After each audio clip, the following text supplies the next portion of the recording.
All right, let's thank Brandon for joining us today, and we look forward to your remarks later. Brandon, I'm going to turn this over to you. Thank you. Thank you, Elaine. Good morning, everyone. Glad to be with you. As Elaine said, I'm a lawyer at the Moore and Van Allen law firm in Charleston, but I am originally from Berkeley County, grew up in Moncks Corner, graduated from Berkeley High School. So Berkeley County means a lot to me, and hopefully I can help guide y'all through this new emergency temporary standard from OSHA. And at the outset, I am going to preface my remarks by saying that you may have a lot of questions and I may not know the answers to them. This is a rapidly evolving situation. We anticipated the ETS coming out for months, and we finally got it. And since then, there's been a lot of litigation activity. When they released the ETS, it was 490 pages, so that's a lot to get through in a matter of days. So I will do my best. I may not have all the answers, but I will try to answer them the best I can. And if I can't, I will follow up with you and try to get you the answers that you need. So I have a PowerPoint for us that will help guide us. Hopefully I can share my screen. All right. Simone or Elaine, can y'all see the screen? Looks good.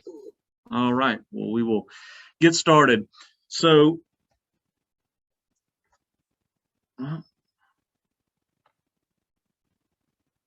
there we go. Just want to start off by going through the timeline and how we got to where we are.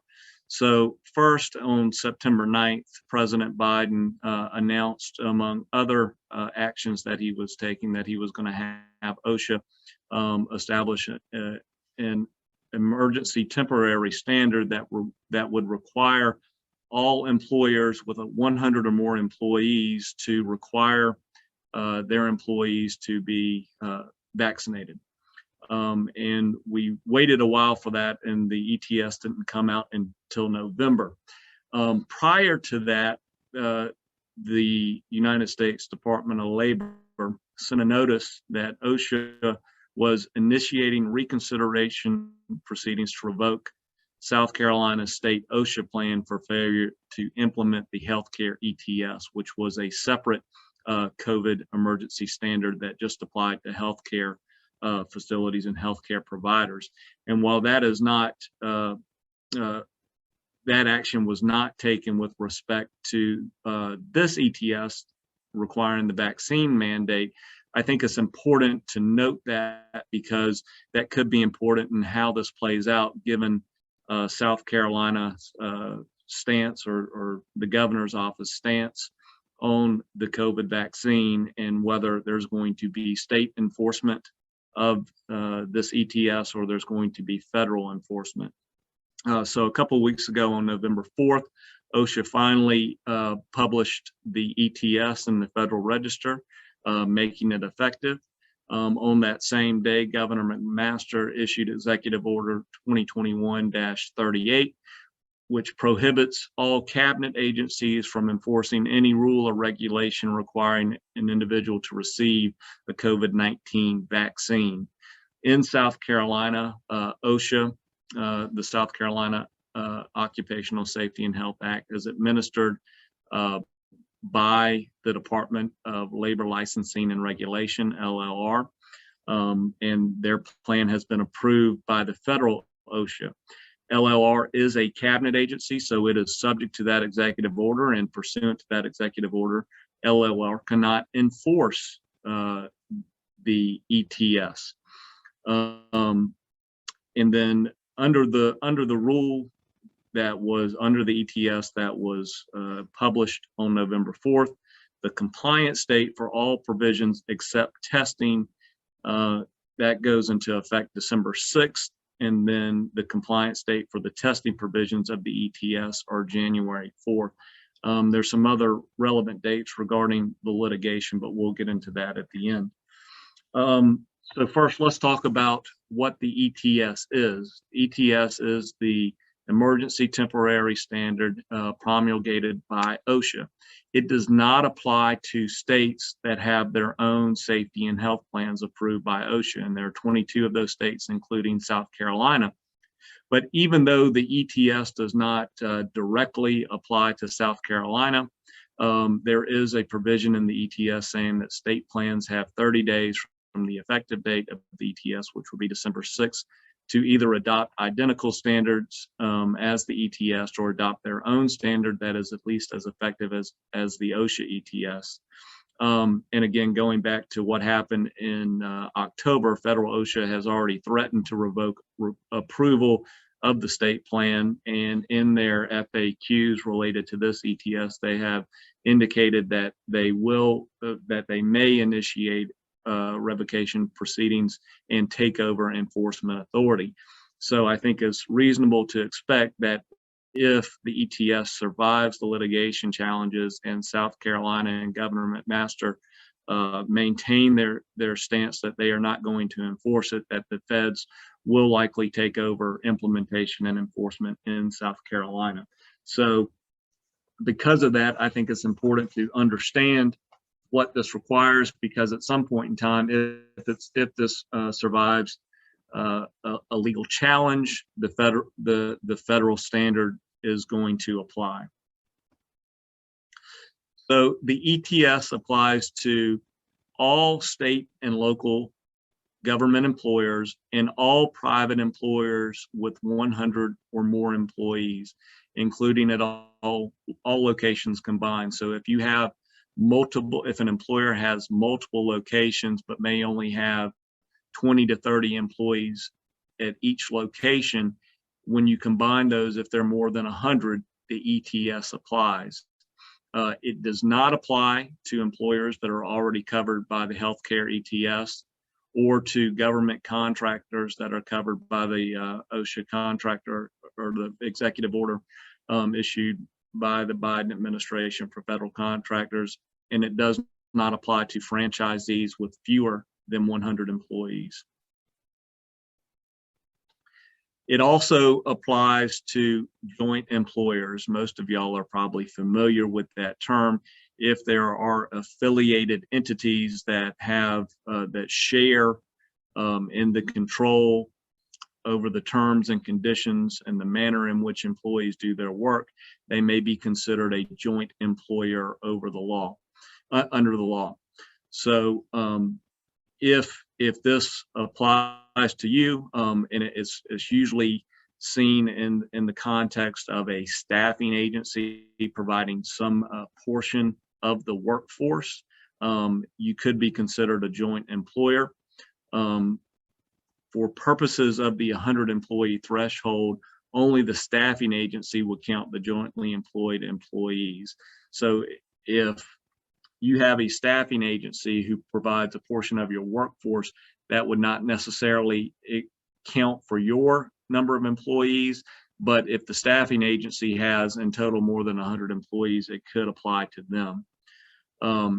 Also with general contractors, if it has more than 100 or more employees spread out at multiple work sites, they will be covered by this ETS as well. So now we're going to transition to talking about the employees who are covered by the ETS. And this, and as I'll explain in a minute, this does not determine whether the employer is covered or not, but there are certain exemptions or exceptions to whether the ETS applies to individual employees. And it does not apply to employees who do not report to a workplace where other individuals are present. And that applies not just to other coworkers, but customers as well. So the employee would have to be basically working on their own. It does not apply to employees who work from home or employees who work exclusively outdoors. And what's important about the outdoors is that it's not just that they primarily work outdoors, they have to exclusively work outdoors. With that being said, the guidance issued by OSHA does recognize that there will be some times where employees who work exclusively outdoors will need to go inside for administrative functions, or going to the restroom, something like that. So as long as the periods that they are indoors are extremely brief periods, and that is the quoted phrase in the guidance, extremely brief periods, those employees will still be deemed to work exclusively outdoors. If there are several points in a day where the employees have to go indoors, OSHA is going to look at the cumulative time spent indoors to determine whether the employee works exclusively outdoors or primarily outdoors. And unfortunately, OSHA did not provide any objective guidance as to what that threshold may be, where an employee goes from being exclusively outdoors to only being primarily outdoors, and therefore subject to the ETS. So we have to do our best at guessing and making sure that any employees that work outdoors only spend very brief periods indoors. Again, the determination of coverage for an employer is based on the employer and not whether individual employees are covered. And so I give you a couple of examples of how this could work in real life. So the first one is an employer has 75 part-time employees and 25 full-time employees. It does not matter if they're part-time or full-time employees. If they are employees, they are counted. In this example, the 100 employee threshold is met, so they're covered. In the next one, an employer has 150 employees. 100 of those work from home and will not be subject to the requirements of the ETS. Nevertheless, they are counted for the purposes of determining whether the employer is covered, and in this situation, the employer would be covered. And then the last one is similar to the example that I provided earlier. If an employer has small locations with only a few employees at each location, if the cumulative amount is more than 100 total employees, the employer is covered by the ETS and must comply with the standard. All right, so the point in time in which you need to determine whether you are covered by this standard should be November 5th, 2021, which is the date that the ETS was published in the Federal Register. Employee counts do not stay static, and they often change. And so if, as of November 5th, you have less than 100 employees, but you're close to that threshold, and you make subsequent hires that push you above that threshold, you must come into compliance with the ETS. If on November 5th, or sitting here today, or at some later point in time, you have more than 100 employees, but you lose employees to go below that threshold, you nevertheless remain subject to the ETS and must comply with it. So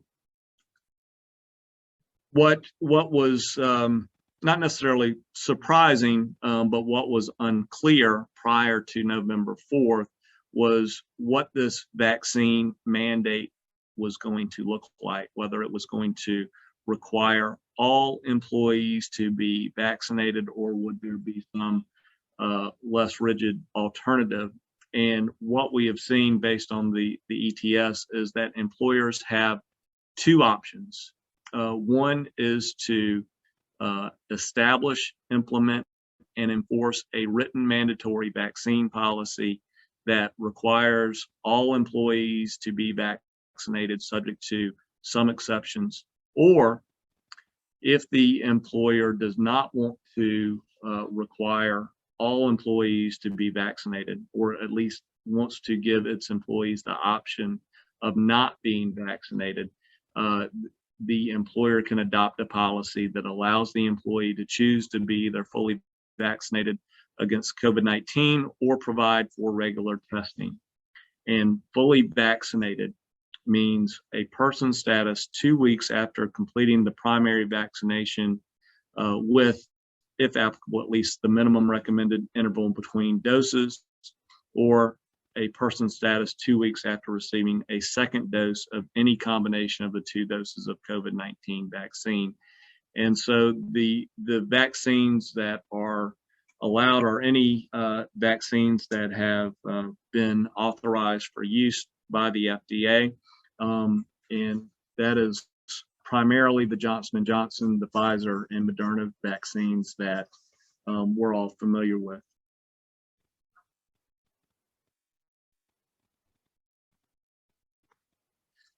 So for the mandatory vaccination policy, if that is the option that you choose, the written policy must require vaccination of all employees, including new employees, other than those employees for whom a vaccine is medically contraindicated, meaning that there is a medical provider who says that this person should not receive the vaccine because of their medical condition.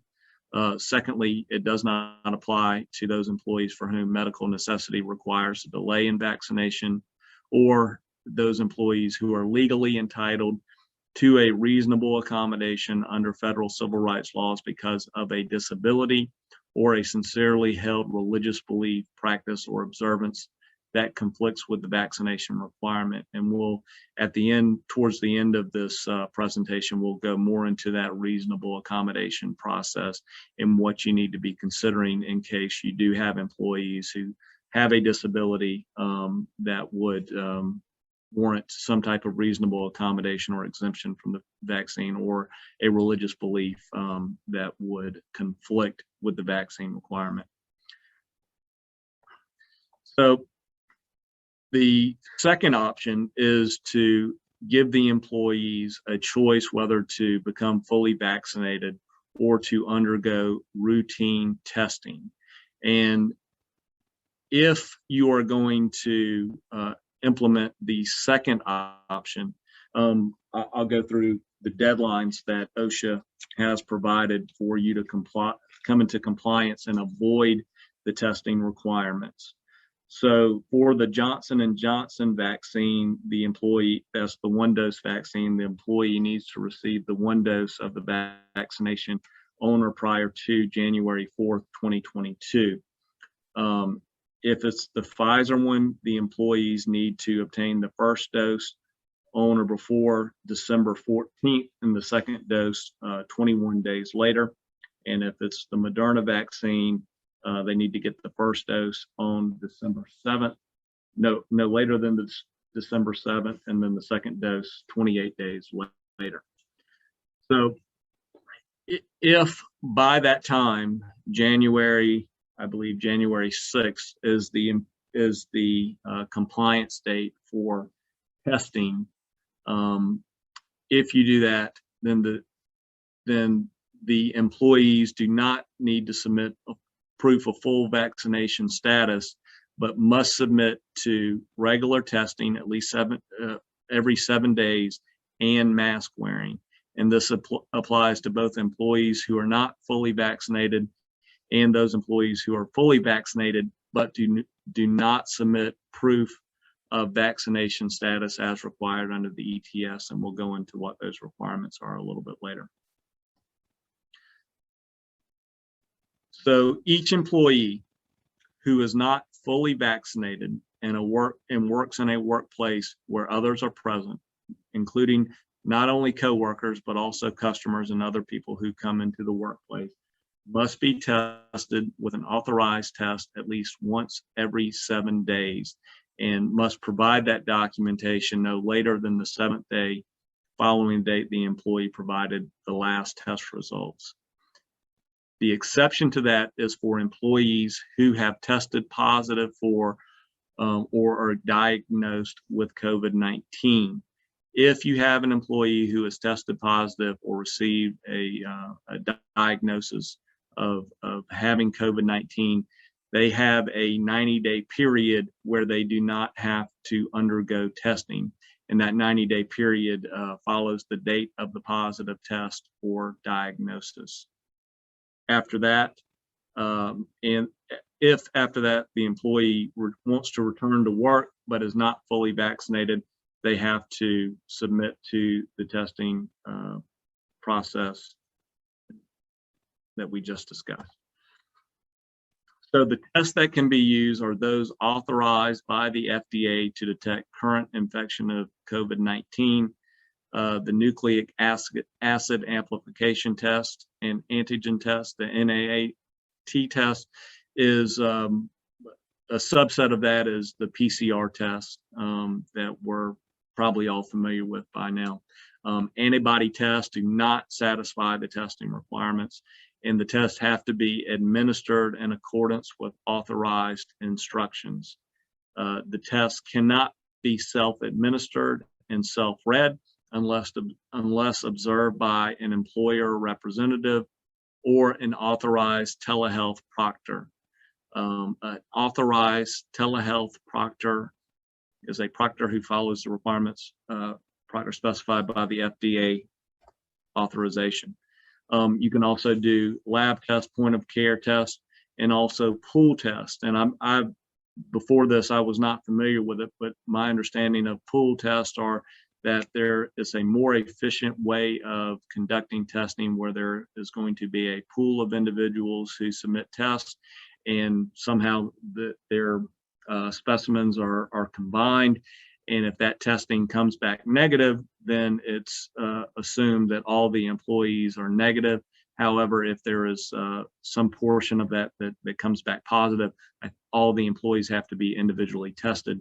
But those types of pool tests are allowed under the ETS.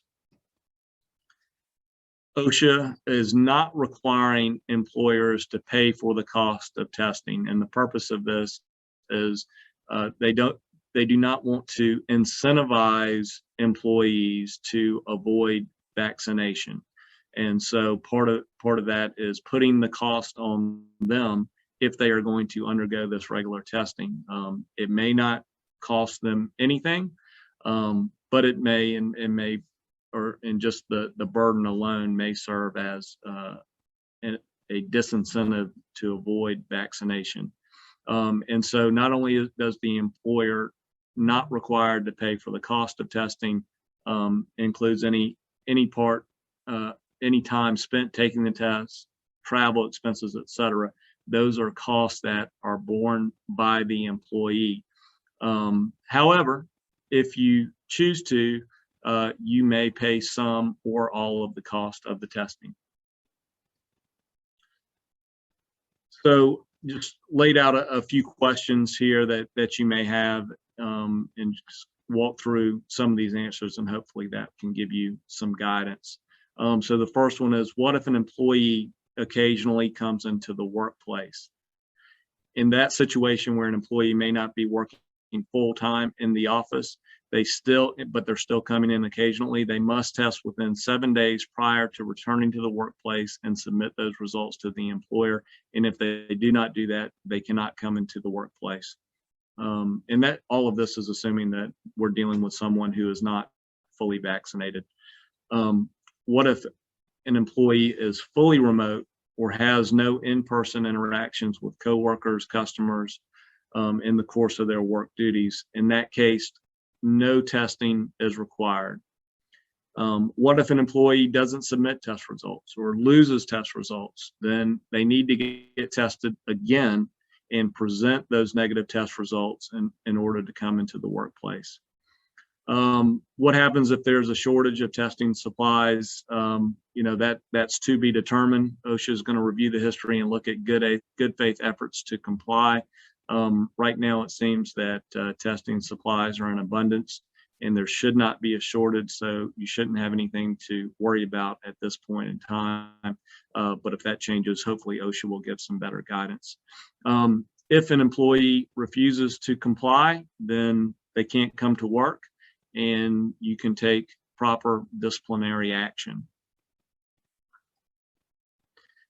Also, if an employee is not going to get fully vaccinated, in addition to undergoing regular testing, they will have to wear face coverings in the workplace. In addition, you as an employers are in charge of your workplace, and you can require face coverings for fully vaccinated employees. However, that is not required under the ETS. If you don't want your fully vaccinated employees to have to wear face coverings, they do not have to. Again, similar to the cost of testing, the cost for face coverings are the responsibility of the employees and not the employers. The face coverings must cover the nose and mouth and cannot contain slits, holes, exhalation valves, or other openings. They must be replaced when they are wet, soiled, and damaged. Good luck enforcing that. I'm not sure how OSHA expects employers to routinely monitor the conditions of face coverings. And I guess my advice to you would be, if you see a face covering that is clearly not compliant with the requirements of the ETS or have undergone some type of damage, that you require the employee to replace that face covering with one that is compliant. Also, employers cannot prohibit employees, customers, or visitors from wearing face coverings. With the one exception for employees, employers can grant or can prohibit employees from wearing face coverings if they can show that wearing it would create a hazard of serious injury or death based on the nature of the job. But otherwise, if employees want to wear face coverings, employers must allow them to do so. The exceptions to wearing face coverings in the workplace are when an employee is alone in a room with floor-to-ceiling walls and a closed door. Also, employees are not required to wear face coverings for the limited time while they are eating or drinking, or when they need to identify themselves for safety or security requirements. Face coverings are not required when employees are wearing a respirator, or when the use of a face covering is infeasible or creates a hazard that would excuse compliance, when it's important to see the employee's mouth for reasons related to their job duties, when the use of the face covering presents a risk of injury or death to the employee. So regardless of which option you choose, whether it's the mandatory vaccination policy or the alternative that allows for testing and face coverings, all employers subject to the ETS are required to determine the vaccination status of employees.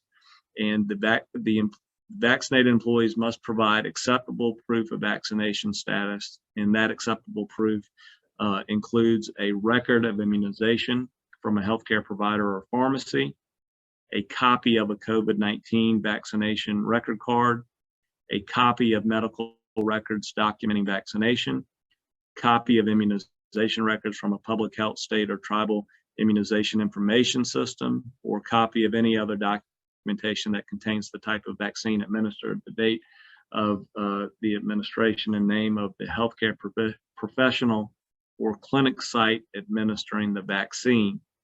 If the employee cannot provide this proof of vaccination status, there is a provision that allows for self-attestation. And this attestation the employee must attest to their vaccination status, attest that they have lost or are unable to produce proof of vaccination, and declare that their statement is true and accurate and is subject to criminal penalties for providing false information. And the ETS provides those magic words that must be included in that attestation. And so if you have an employee who is adamant that they have received the vaccination, but they have lost their proof of it, and you want to allow them to do this, make sure that you use those magic words that are in the regulations. If you have trouble locating them, just let me know. If an employee fails to provide an acceptable proof of vaccination, they must be treated as if they are not fully vaccinated, and therefore they must be subject to the routine testing and wear face coverings in the workplace. If many of you may have already implemented a vaccine requirement, or maybe have just started tracking it for your own purposes, and you have the documentation that serves as proof of vaccination, you may rely on those records, and you do not need to determine the status again. However, if you have not retained that documentation, you need to get that information and that documentation from your employees for them to be considered fully vaccinated.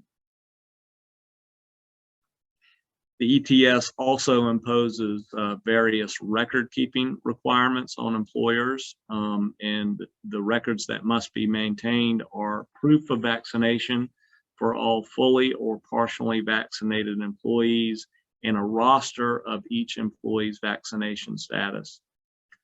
These records must be retained while the ETS remains in effect. Right now, we don't know how long that is going to be, especially with the stays that have been issued in some of the litigation. But the guidance suggests that OSHA anticipates this ETS remaining in effect for 6 months, and that may be made longer depending on the litigation, or depending on the circumstances surrounding the COVID-19 pandemic. These records must be kept confidential.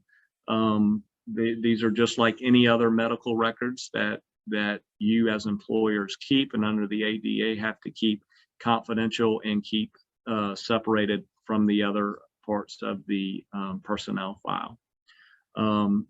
The employers do not have an obligation to obtain or maintain records related to booster shots.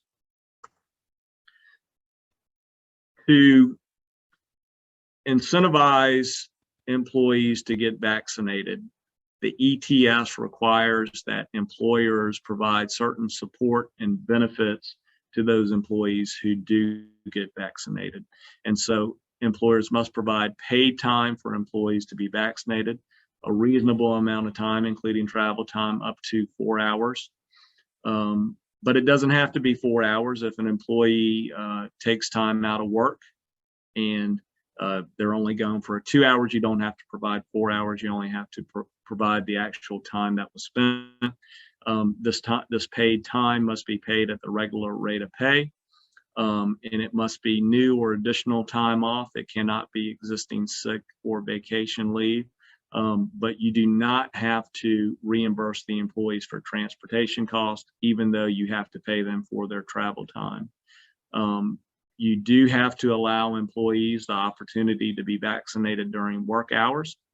They don't have to get vaccinated during work hours. They can do it on their own time. And if they do it on their own time, the employer is not responsible for providing any paid time off. And even if the employer chooses the second option that allows for testing in lieu of vaccination, employers still must provide these benefits. Again, the purpose of that is to incentivize employees to get vaccinated. In addition to the paid time off to get vaccinated, employers must provide time and paid sick leave to recover from any side effects. This must be leave designated for sick leave, either sick time or paid time off, depending on your time off policies. But time designated exclusively for vacation time cannot be used. You can deduct from existing sick or PTO, but if the employee does not have available sick time or PTO, you have to provide additional time off.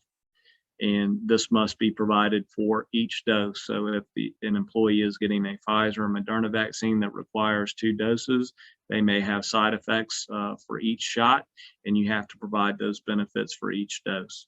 The guidance suggests that 2 days is a reasonable amount of time for paid time off. It may be less than that. It should not be more, but I think you want to be flexible in implementing that policy and not be too stringent. And again, this applies even if the employer chooses the second option of allowing testing and face coverings in lieu of vaccination. Employees do have certain obligations under the ETS to provide notice of when they test positive or diagnosed for COVID-19. When that happens, the employer must immediately remove such employees from the workplace, regardless of their vaccination status. So even if they are fully vaccinated but get a positive test, they must be removed from the workplace. And then employers must keep the employees out of the workplace until they meet the return to work criteria. And I apologize, there should be a link to the CDC guidance on return to work. I apologize for accidentally deleting that, but I'm sure most of y'all are familiar with that and have referred to it from time to time over the past year and a half as we've dealt with this pandemic. In addition to employees providing notice of their COVID positive test or diagnosis, employers must also provide employees with certain information, including information about the requirements of the ETS and the employer's policies and procedures implementing the ETS. So depending on which policy you choose, either the mandatory vaccination or the testing and face covering, you need to provide written copies of those policies to your employees. Also, the CDC document key things to know about COVID-19 vaccines. In addition, you need to provide information about the protections from retaliation and discrimination. As many of you likely know, there are provisions in Osha that prohibit employers from retaliating against employees who engaged in protected activity relating to unsafe work practices.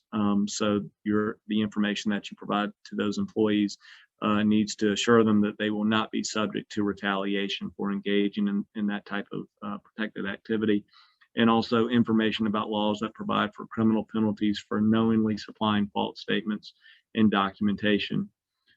This information must be provided in a language and at a literacy level that the employees understand. That may vary from workplace to workplace, but generally you want to write these notices in general terms that anybody can understand. The ETS also includes some reporting requirements for employers. They must report work-related COVID fatalities within 8 hours of learning of a fatality, regardless of how long after the work-related exposure, and also must report work-related in-person hospitalizations within 24 hours of learning of it. And then employers must make reasonable and good faith efforts to determine whether a COVID fatality or hospitalization is work-related. Employers must also make certain records available to the employees, including the COVID-19 vaccination documentation and testing results must be made available to the employee or anyone having authorized consent from that employee by the next business day.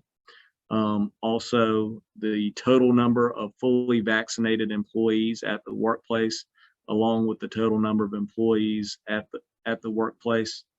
And then within 4 hours, the employer's written plan and total COVID numbers, and that's information that must be made available to OSHA, not to the employee. So if OSHA asks for certain information within 4 business hours, you have to provide your written plan and the total COVID numbers, and then by the next business day, all other records required by the ETS, which we covered earlier.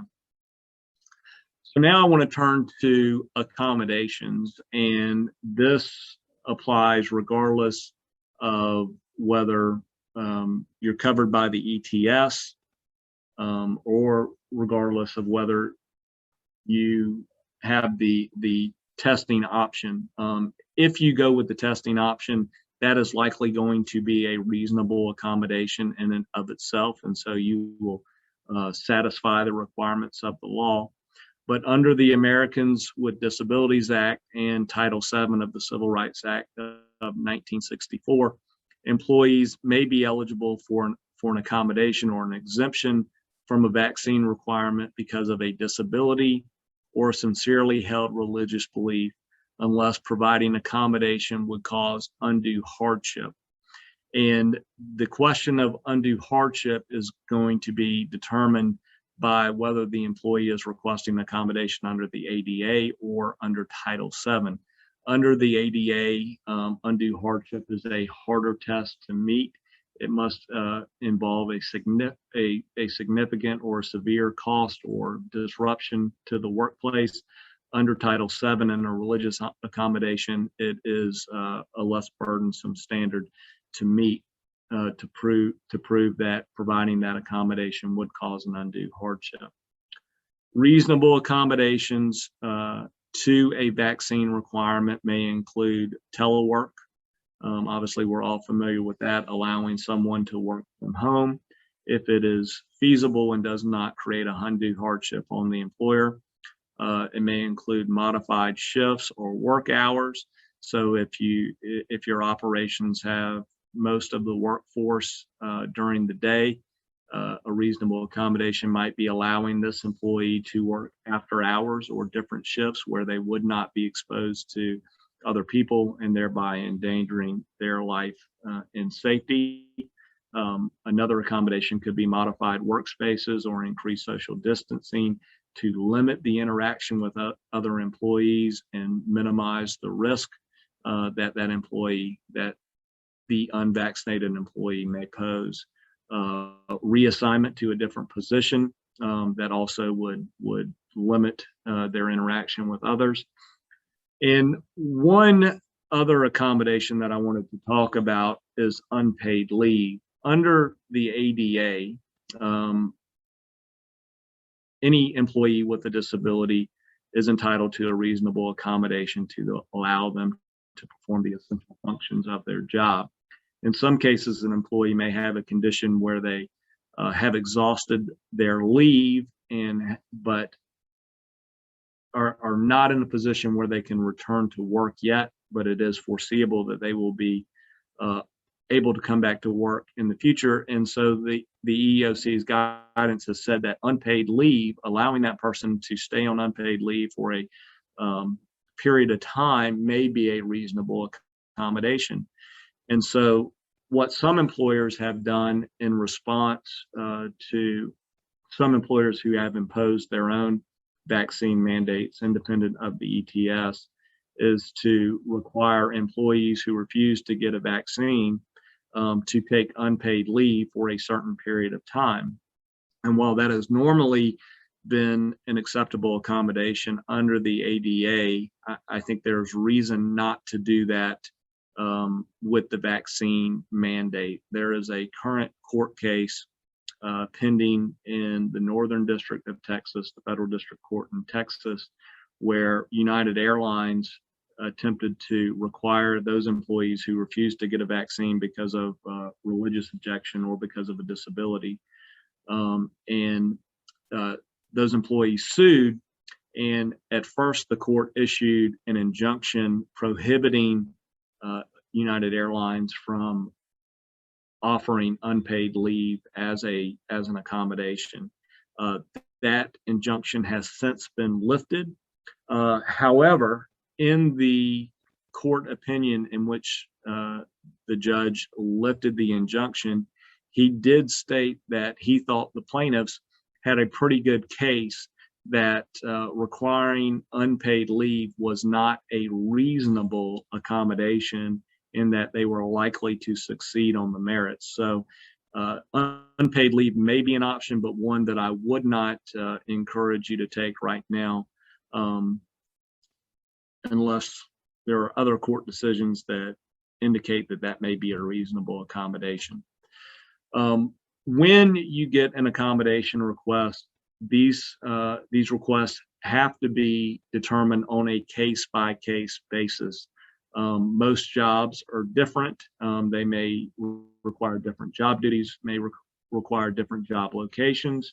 So you got to look at it on an individual basis and engage in an interactive process with the employee to determine whether what they're requesting is reasonable.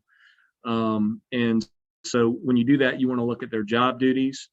Is it something where they work closely with other employees and they have to work closely with other employees, in which case it may not be reasonable to allow them an exemption from the mandate. The extent of the contact with other employees. Also, the EEOC guidance says you need to look at the proportion of employees who are fully vaccinated. So if you have a workforce that is 95 or 99% vaccinated, it may be reasonable to allow just one person to be exempt from the requirement, because they are not going to present as significant of a danger or risk to those other employees. And when an employee requests a religious exemption, you can look to determine whether that religious belief is sincerely held. Some of you that have already imposed a vaccine mandate may be seeing these forms that are printed off the internet. A church that is an online church that has no physical congregation or presence in your area, but employees are going online, finding these churches, printing off these forms that usually are based in some biblical doctrine or interpretation that says that vaccines are counter to their religious beliefs. And naturally, those look suspicious if the employee has never mentioned being in that congregation, has never shown any signs of being religious, and what you find online suggests that this church may be fraudulent or somehow not legitimate. You have the ability to question that. However, it is very difficult to prove whether or not a religious belief is sincerely held. In some cases, there may be evidence that would help prove that or create suspicion if the employee has made statements that would suggest that they're not religious, or that their opposition to vaccine is based on something else that could give you a basis to challenge it. But generally, I would recommend that you avoid determining whether a religious belief is sincerely held, unless that's your only option, or unless it is so abundantly clear that this religious belief is just a pretext and is not sincerely held. So I think we're getting close to our hour and don't want to go over, but do want to give you an update on where things stand with this ETS. As most of you probably know, there have been multiple lawsuits filed across the country challenging the legality of the ETS on different grounds, some arguing that it's unconstitutional under the Commerce Clause and the federal government does not have the police power to implement vaccines. Others have argued that OSHA is exceeding its statutory authorization under the OSHA Act, or that it violates the non-delegation doctrine, effectively that OSHA is engaging in legislative actions by making this rule. So I believe they are pending in every circuit in the country except for maybe one.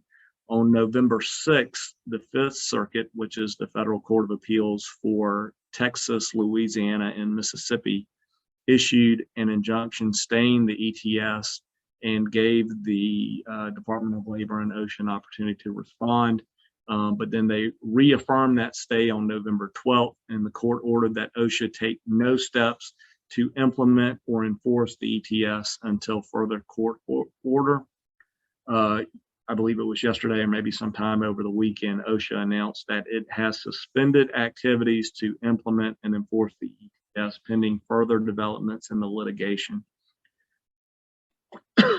Because there are so many of these cases, they have been consolidated in what's called multi-district litigation, or the MDL.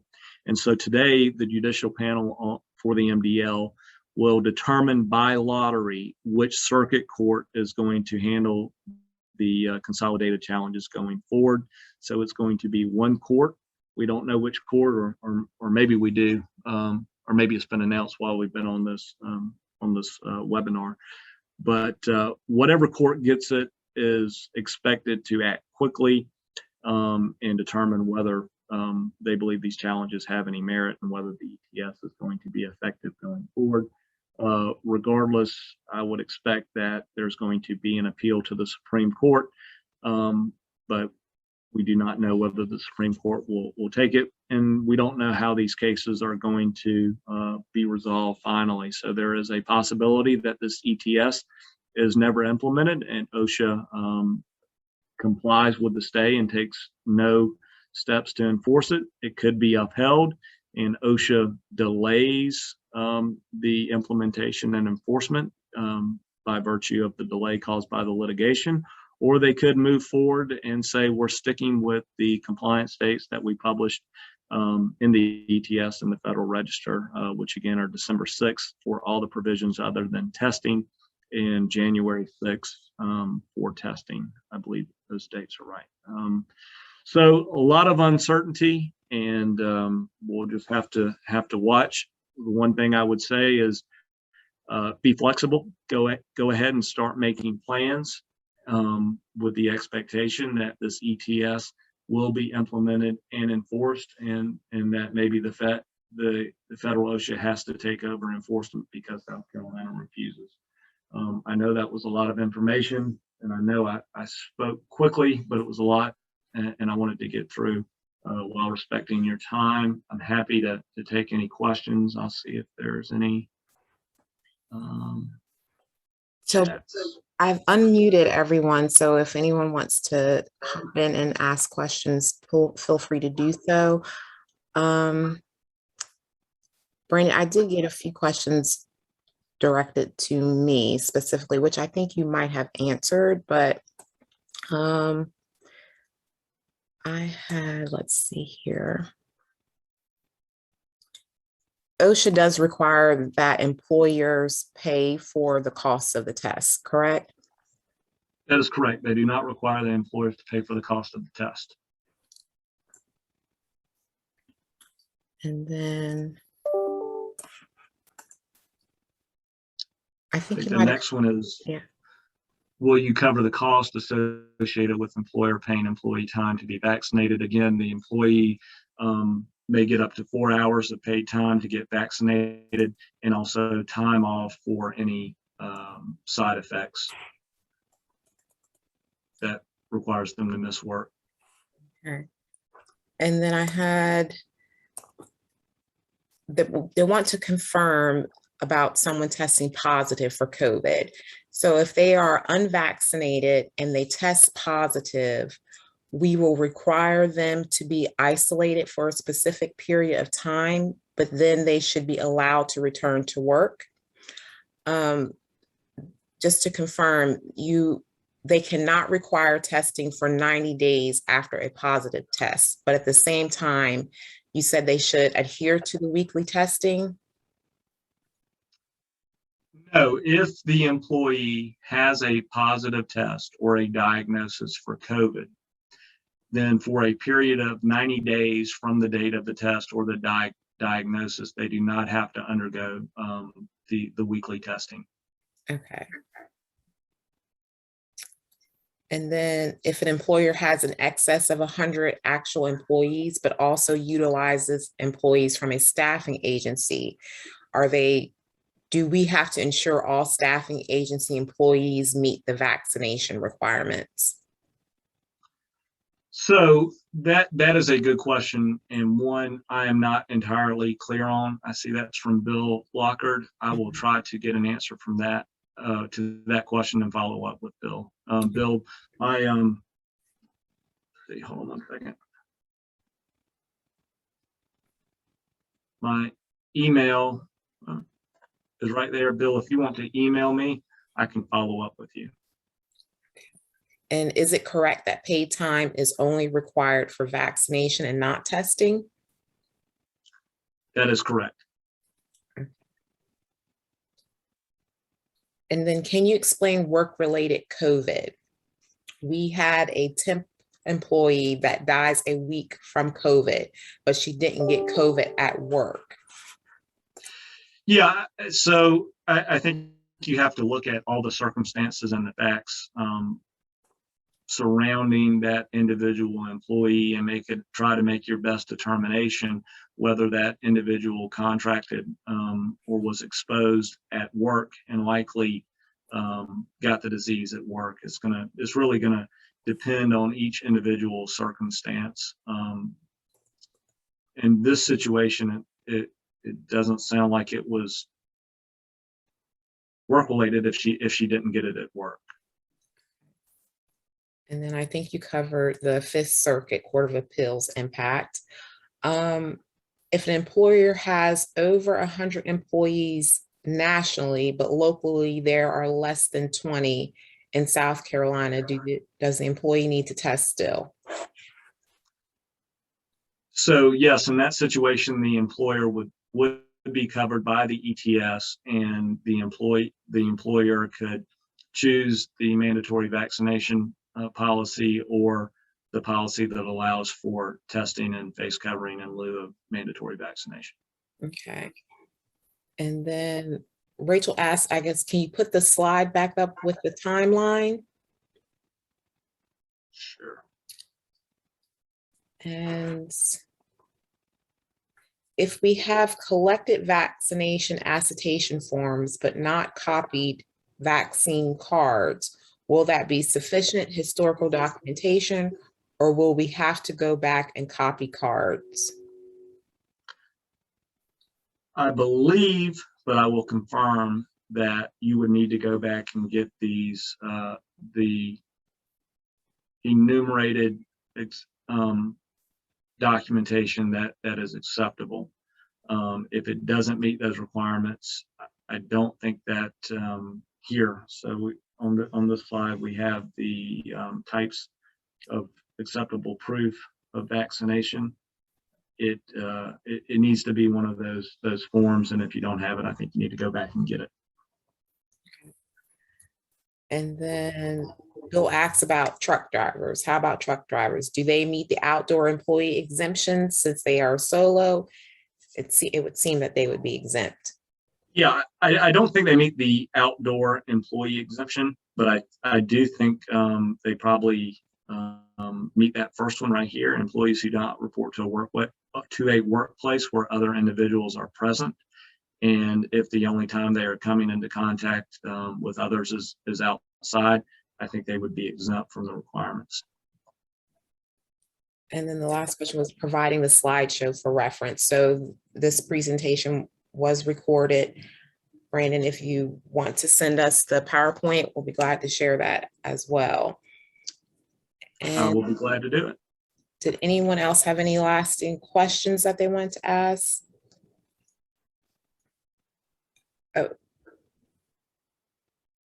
So Bill said, can you confirm the South Carolina timeline? I thought we had an additional month since we fell under South Carolina OSHA. So I don't have a crystal ball, so I can't answer that. It's very difficult to say how this is going to play out in South Carolina. If Governor McMaster maintains his position that no cabinet agencies can enforce this, you may never have to comply with it unless and until OSHA revokes the South Carolina state plan and takes over enforcement. I don't see any way that would be feasible, especially with the ongoing litigation prior to December 6th. So I think the risk of not being in compliance as of December 6th is pretty low from an enforcement standpoint. But we just don't know when that revocation is coming, whether OSHA is going to do a revocation, and how the litigation is going to play out. So unfortunately, I cannot answer that question. Again, I think the best thing to do is plan, watch the news, watch for updates, and be ready to implement your policy depending on how all this shakes out. Thank you. Elaine, I'll turn it back to you. Do we have any other questions? Brandon, you did a absolute fantastic job of covering so much information so quickly. And I know I speak for everybody online. We deeply appreciate, feel like we are almost a little lost in the wilderness, but you have given us light today. So thank you from our chamber board, and our participants. And just a quick reminder that this Friday, 9 o'clock at Triad Tech, we'll be having an update from the new plant manager at Volvo. So I hope people will join